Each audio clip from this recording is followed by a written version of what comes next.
Hello my lovelies, and welcome to the fifth and final part of my deck strength versus weakness series.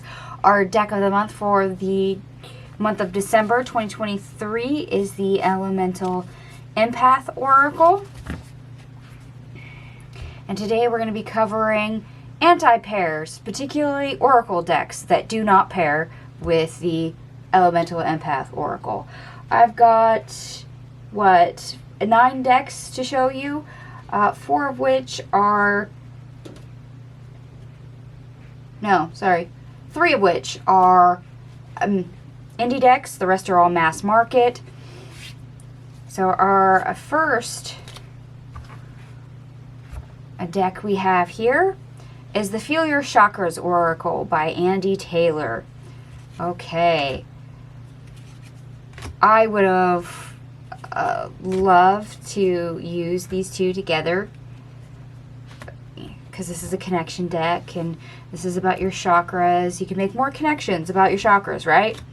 Nope. Nope. These two don't pair. And I've covered this in the Anti-Pair Tarot Edition.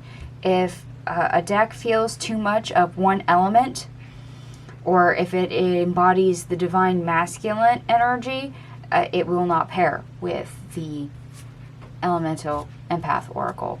And this particular deck, the Feel Your Chakras Oracle, embodies too much air element. So it does not pair.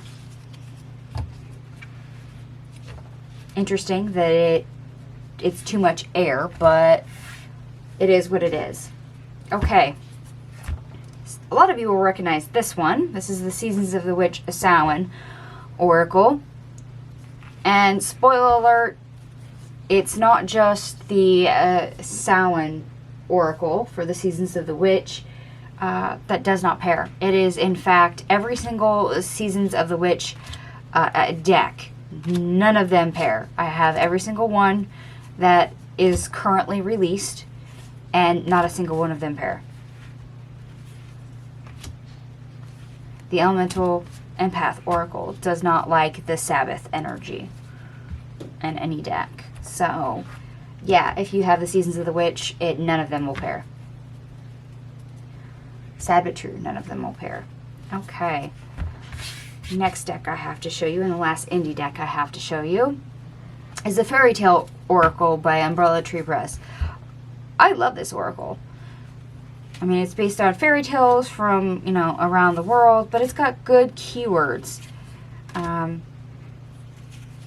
However, there's a problem with using these two particular decks together, and that's because their strength and their weaknesses between the decks clash. So, yeah, we have a little bit of a communication problem.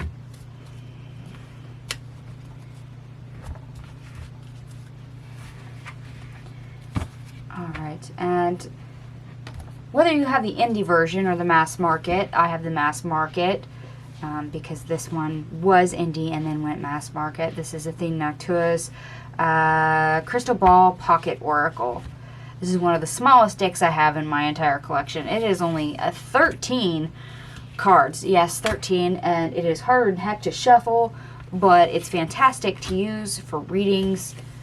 So I kind of really can't complain too much. However, the Crystal Ball Pocket Oracle embodies too much of the water element. There again, one that I didn't see as water, but when I thought about it, being intuitive energy, psychic energy, spiritual gifts, then the water element made sense to me.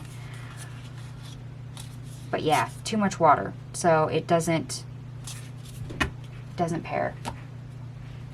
Okay, now we're going to get into solely decks that are mass market. And this one may make a few people cry.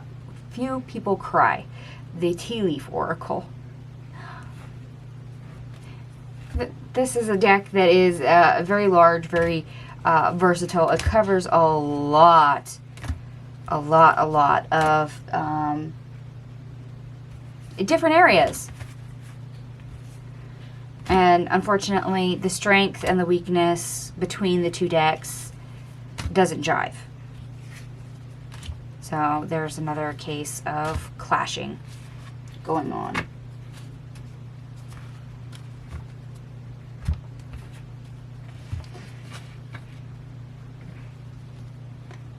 Okay, and we have the Earth Magic Oracle by Stephen D. Farmer.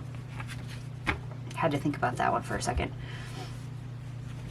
And just like the name suggests, with Earth Magic, the Earth Magic Oracle embodies too much Earth for the Elemental Empath Oracle to accept it. Too much of one element and it says bye-bye.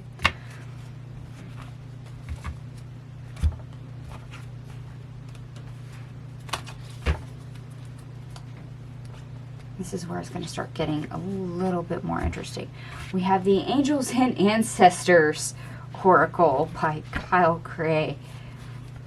This is another one that can almost function as a tarot deck. It's an oracle deck. I actually like this deck quite a lot, and I've discovered a lot of decks when it comes to the Angels and Oracles have issue with either the angel energy or the ancestor energy, and the Elemental Empath Oracle actually has a problem with the ancestor energy. It doesn't have a problem with the angel energy. It's the ancestor part that it has trouble identifying or quantifying. Which, since that's not particularly an element, you'd think it would pair, but I guess ancestors are still spirit, which in this case is, you know,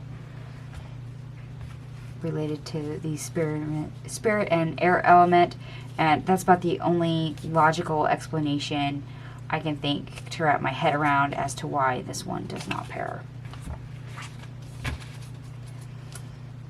Alright, and the fourth deck we have the Female Archangel Oracle. Now, as much as this has female and male angel energy, it's not actually the angel energy of this deck that the Elemental Empath Oracle has a problem with. What it does have a problem with is the fact that the strength and the weaknesses between both decks don't get along. They don't jive. They don't align.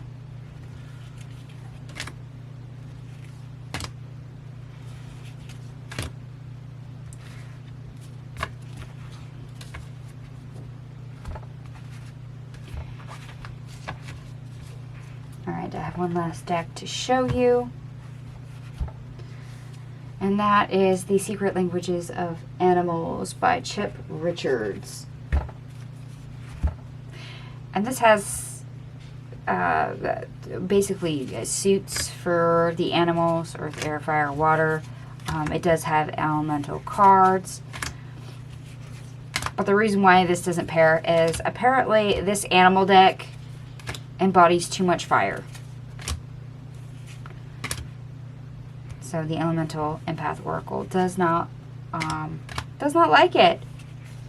Which you'd think it would be the animal energy that it has an issue with, but no, it's totally kosher with animal energy. Hence why the Beautiful Beast Tarot does pair with it, but apparently Wand's energy is a little bit too heavy in the Secret Languages of Animals, so it rejects the deck. Alright, my lovelies. That is all I have for you for this month's Deck Strength versus Weakness series. Let me know what you think of the Elemental Empath Oracle.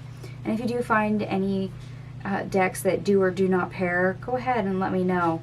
You can post it in the description box down below. I will give you a full list of decks that don't pair, that are Oracle, so feel free to expand that. I do have the poll for January 2024 up in my community tab. That will be closing out the 31st of December, the last day of the year. So you have until then to vote for next month's deck. Tell me what you would like to see featured. Anyway, my lovelies, thank you so much for watching, and I will see you next month. Bye.